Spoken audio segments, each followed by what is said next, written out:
Hey there guys, so last time on The Lord of Mysteries, our protagonist found himself transmigrated into another world, arriving in the body of a person named Klein.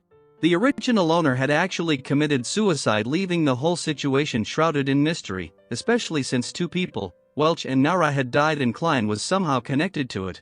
So investigators came knocking on his door and Klein tried to run away, but they were Beyonders, a group of people with godlike powers who operate in the shadows to fight the unknown. Klein tried his best but couldn't outrun them. One of them even messed with his mind from the inside, so he shot himself to wake up, a daring move that could have killed him.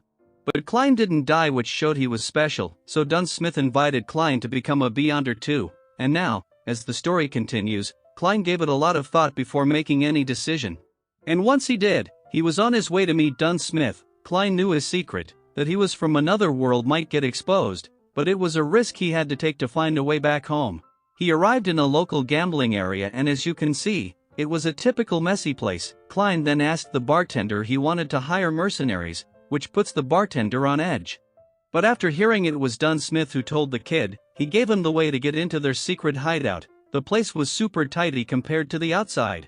And the secretary was aware a newbie would come today, so she opened another secret way behind her and led him further. On the way they ran past Royale, another Beyonder like them.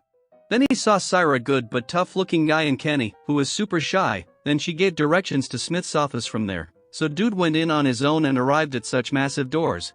But Smith's office was right beside that door. Klein agreed to be a Beyonder. Beyonders used the cover identity of police, so Klein would be one of them. But putting everything aside, Smith got to the important stuff first. He gave a candle to Klein and told him to follow. He showed the graves of other Beyonders because this job comes with a risk. First, they fight supernatural beings, and the second risk is that Beyonders often lose control, and this is how they end up. Smith told him about the creator. In short, a god who created this world and everything. Everything they see came from him, so humans can attain a certain level of power from pathways. And the Church of Evernight creates potions with which they can gain power, and Smith recommended the Seer potion of level 9 that's good in mysticism, but still. He sent Klein to an expert where he could make his choice. A Beyonder's job is really risky after all, so they should pick their poison very carefully. That's why Klein came to the alchemy room to meet Neil. He's an expert in these sorts of things and knew Klein would arrive today.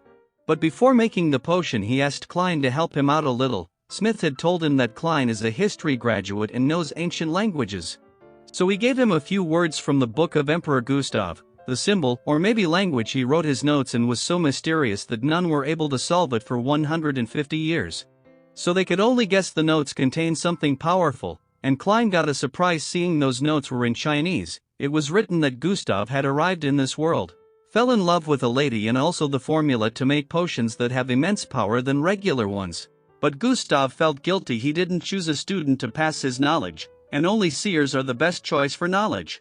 So Klein kept his mouth shut that he could read it and chose to obtain the power of the seer. Once a power is obtained they can't obtain another one. But Klein had made up his mind to pursue knowledge of mysticism because knowledge is a form of power. So Neil made the potion for Klein and gave it to him. Anyone gets nervous before drinking it. So Neil gave him a pep talk to fill his courage level.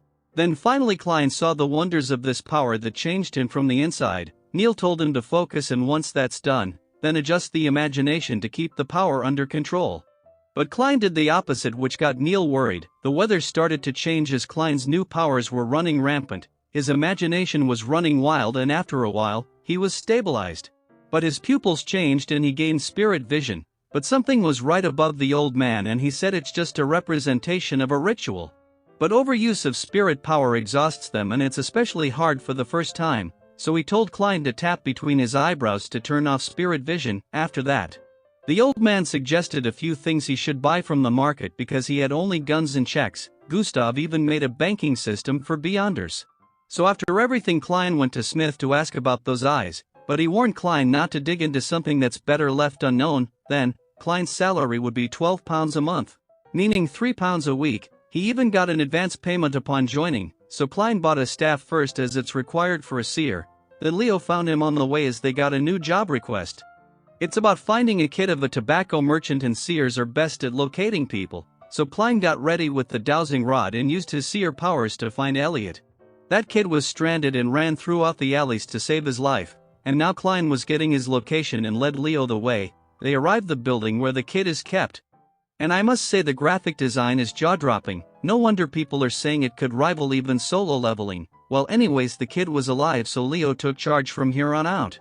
Dude was a cold slayer and instantly beat out the goons like they were just kids. But these goons weren't the regular types, so Klein realized that he should go out. They went out of control and fused to become a monster. Leo still wasn't afraid in the least, because even now they were no threat. So the monster tried to run and Klein got on guard after sensing something. It tried to target him, and for the first time, Klein shot someone. Then it again tried to run away in desperation for its life, but Leo activated his Crimson skill to stop that from happening. The storm of rose and blood ended its life and the job was now complete.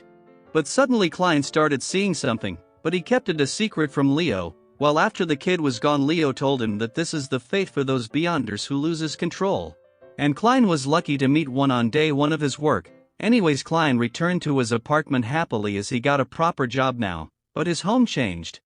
Actually, everything around him did, and it led to a door he saw back at that kidnapper's place, and inside of that room was a book saying everyone will die including him.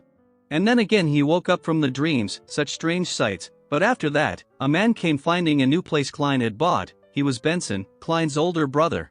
And he was fascinated seeing Klein rented this place after he got a job. So Benson gifted him a new suit as a present. Such a good little moment, reminded him of his family. So he enjoyed the peaceful time for now. And right there episode 2 ends, so just stay tuned because this anime is bangers, and for that subscribe the channel and hit the bell icon or you'll miss the updates. Till then, take care.